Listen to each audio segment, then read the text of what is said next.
Shutdown Organisasi Masyarakat atau Ormas Pemuda Batak Bersatu atau PBB diketahui berjasa bagi keluarga Brigadir Nopriansyah Yosua Huta Barat alias Brigadir C.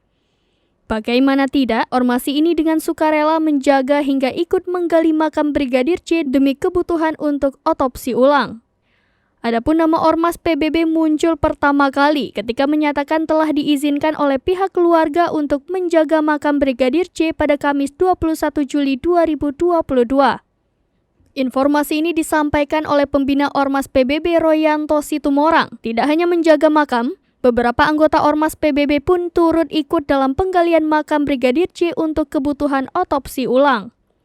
Dikutip dari pemudabatakbersatu.or.id, awal Ormas Pemuda Batak Bersatu atau PBB berdiri pada Maret 2018 ketika beberapa pemuda rantau bersuku Batak menggelar silaturahmi. Pada silaturahmi yang digelar itu, mereka membahas tentang banyaknya permasalahan yang dialami oleh anak rantau Batak di Bekasi.